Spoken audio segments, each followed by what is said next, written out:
hello everyone, welcome to my channel Day with an Engineer Mom. तो आज गोटे fresh blog को आपण मानू स्वागत। तो आज दिन सारा बहुत व्यस्त थी तो काम सब सरला एबे टिके खाई पी सारिकी आमे माँ पुओ आसिलु टिके बसिबा पई। तो एबे डुडुल खाई सारलानी तो से देखुथिबे टिके सोउची। तो मु सेई टाइम भितर भाबिली कि आज तो वीडियो बनैनी तो आपन कमिट करी वीडियो बनैबा पई तो सेई भितर टिके वीडियो बनै दिए। तो आज सकाळू एक्चुअली बहुत टे काम रे जाइतला कौन कि हस्बैंड कर मीटिंग थिला तो से रेडी हेकी गले तापरे मो डेली काम सारिली तापरे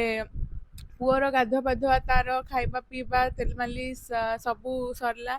तापरे सीए टिके सोई पड़थिला सेई भितरे मु खाया पिया करदेली तार टिके ड्रेस थिला सफा करके सुखै देली आउ सकाळू सफा हेइथिला ऑलरेडी तार बहुत सारा कपड़ा सेगुडाक सब भंगा भंगी करके आनली आउ आज तो जो रेट रे खरा होथिला वर्षा पर खराटा एमती देखला बेलू बहुत खुशी लगुच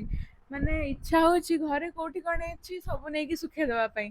सब जो ड्रेस बेडसीट सब जिनस सब केमती ठंडा ठंडा लगेनि कि वर्षा पागरे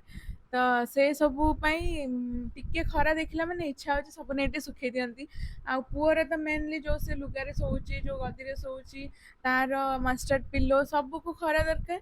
प्लस तार जो मु कौन करे ना ताकू एते डायपर पिंधाएनी मेनली से टिके सोइला बेले जतबेले कंटिन्यूअस सुए मु सेतिक बेले ही प्रिफर करे ताकू टिके डायपर पिंधिया को आ अलगा टाइम रे जम्मा मु प्रिफर करेनी ताकू डायपर पिंधेबा पई कारणा पूरा रैशेस हो जाए आ ताकू जतबेले मु मसाज करे बहुत काटे तो सी भी सेमती चाहेनी कि सब बेले डायपर पिंधिकी रही आ जो डायपर खोली दिए से बहुत माने खुशी रे पूरा गोड़ गोड़ बाड़े की बहुत खेले आ सेटा तो देखिया को ऑब्वियसली सब माँ मान को खुशी लगे घरे भी समस्त खुशी लगे कि वाओ आम बेबी एमती खेलुची तो से जिनस मु टिके अवॉइड करूची ताको डायपर टाइम कमे माने अधिक रखिया पई तो ताकू मेनली मु नापीज माने लंगोट जो मिले तो से गुड़ाक मु ऑर्डर करथिली अमेज़न रू प्लस फास्ट क्राई रू भी आनी तो जो मैंने चाहूँगी देखापी कौ लंगोट कौ नापीस मुझे यूज कर कमेंट बॉक्स रे कमेंट करेंगे तो निश्चय जनईदेवी कौटू मुझे कौन नहीं आउे ता छड़ा मुझे शाढ़ी को टिक टिक कर काटिकी जमी आगुरी माँ मैंने सब बेबी को रखुले छोट छोट कपड़ा करके तो सेटा तो इजी खाली टे धोईवाई कष्ट बट निज बेबी तो एति कर ना आम तार रासेस से कष्ट पाइब से कष्टा देखा अपेक्षा तो यहाँ बहुत माने फार बेटर तो से कपड़ा मु साड़ी को टिक टिक कर देजी तो से जिते बड़े भी एमती बिना डायपर रहे तो से कपड़ा रे ताको धर दिए प्लस गोटे फोम शीट रखी मुझे देखेबी आज एक्चुअली सेटा मु क्लीन करके सुखैची तो से सुखुची से आसिले मुझे देखईदेवी तो से फोम शीट कौन कर एब्जर्व करदे आगुरी जो ऑयल क्लथ थिला जोटा कि माने जमाट बांधिकी पानीटा डिपोजिट होगी तो सहीटा एक्चुअली ये हेनी एटा ताको सोक करदे तो सोक कले कौन ना आ बेबी को वेट फील हेनी तो ता बदल रे कौन हम ना बेबी आराम से सोइला अपन भी आराम से रहिले एतिकी खाली आम इन्फेक्शन हेनी बोली टिके चेक करके बेबी केतेबेले सुसु करुच्ची कौन कर देखिए आम टे चेंज करदे कपड़ा तो ये सब तो से सब मुझे सब सफा कर सफा करके सब सुखैकी भांगिकी आनी किछटा रखी तो एबे टाइम मिलू मुझे आसली आपण मान पाखक तो आज एक्चुअली मुझे डिस्कस करिया को कौन चाहूँगी ना काली जो कालीर वीडियो आपड़ देखी थे आम जाइलु बुलापी तो डुडुल को एबे एक्चुअली 2.5 है भी जस्ट 2 मंथ्स पूरी की चली 8-10 दिन तो बहुत जन कमेंट कले कि आप 2 मासर छुआ को लेकिन केमती बुलवा को पलैले आप कष्ट है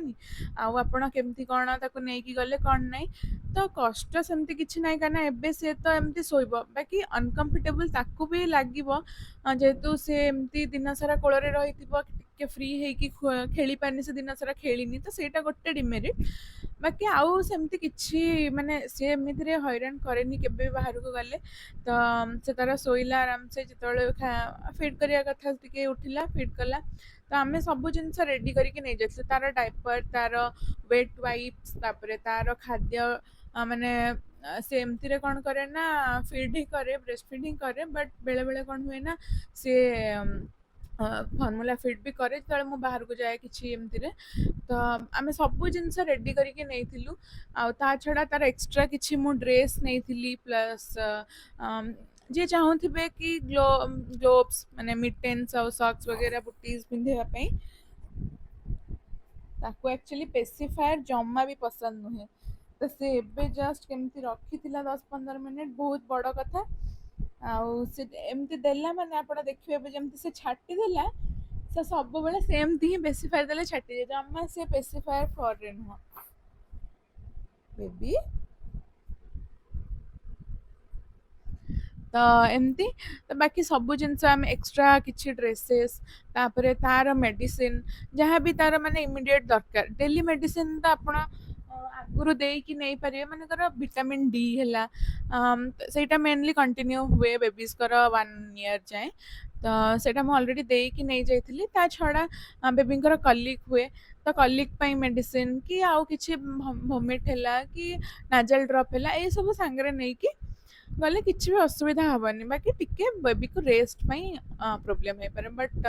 ଯଦି ନିଜ ଗାଡ଼ିରେ ଯାଉଥିବେ ଦେନ୍ ବେବିକୁ ବ୍ୟାକ୍ ସିଟ୍ରେ ବି ବସେଇକି ଆପଣ ରେଷ୍ଟ ଦେଇପାରିବେ, କିଛି ଅସୁବିଧା ନାହିଁ। ତ ଏମିତି ତ ଏଇସବୁ ଭାବରେ ଆମେ ସବୁ ଜିନିଷପତ୍ର ନେଇକି ହିଁ ଯାଇଥିଲୁ ବୁଲିବା ପାଇଁ। ଆଉ ଆପଣମାନେ ସବୁ ଭିଡ଼ିଓ ଦେଖୁଛନ୍ତି, ସବୁ ଭିଡ଼ିଓରେ ଏତେ ସାରା କମେଣ୍ଟ ଦଉଛନ୍ତି, ଏତେ ସାରା ଲାଇକ୍ସ ଦଉଛନ୍ତି, ବହୁତ ଖୁସି ଲାଗୁଛି। ଆଉ ଯୋଉମାନେ ଦେଖିନାହାନ୍ତି କିଛି ବି ଭିଡ଼ିଓ, ମୋ ଚ୍ୟାନେଲ ପେଜକୁ ଯାଆନ୍ତୁ, ନିଶ୍ଚୟ ସବୁ ଭିଡ଼ିଓ ଦେଖନ୍ତୁ, ଲାଇକ୍ କରନ୍ତୁ, କମେଣ୍ଟ କରନ୍ତୁ, ସଜେଷ୍ଟ କରନ୍ତୁ ଆଉ କ'ଣ ଜିନିଷ ଆପଣଙ୍କ ପାଇଁ ମୁଁ ଆଣିପାରିବି। କମେଣ୍ଟ କରନ୍ତୁ ଆଉ କେଉଁ ଜିନିଷ ଚେଞ୍ଜ ହବ କି କିଛି ଅପଡ଼େଟ୍ ଆପଣ ମୋତେ କହିବେ। ତ ମୁଁ ନୂଆ ଭିଡ଼ିଓ ଆଣିବି ଆପଣଙ୍କ ପାଇଁ ନିଶ୍ଚିତ ଭାବରେ। ତ ବହୁତ ଖୁସି ଲାଗୁଛି ଆକ୍ଚୁଆଲି, ମୋର ଫାଷ୍ଟ ବ୍ଲଗ୍କୁ ତ ଆପଣମାନେ ଏତେ ଭଲ ପାଇବା ଦେଲେ, ସେଇଟା ମୋ ପାଇଁ ଗୋଟେ ଆକ୍ଚୁଆଲି କହିବାକୁ ଗଲେ ମୋତେ ଏନର୍ଜି ବୁଷ୍ଟ ମିଳିଲା ସେଇଥିରୁ, କି ହଁ ମୋତେ ଏତେ ଲୋକ ଦେଖିବାକୁ ଭଲ ପାଉଛନ୍ତି, ଏତେ ଲୋକ ଜାଣିବାକୁ ଚାହୁଁଛନ୍ତି ସବୁ ଜିନିଷ। ତ ବହୁତ ଭଲ ଲାଗିଲା। ତ ଆଜି ବି ନିଶ୍ଚିତ ଦେଖନ୍ତୁ, କମେଣ୍ଟ କରନ୍ତୁ, ସେୟାର କରନ୍ତୁ। ଆଉ ଏତିକି ଭଲ ପାଇବା ଆପଣ ରଖିଲେ, ଏଇଟା ବହୁତ ଖୁସି ଲାଗିଲା। Thank you, bye bye.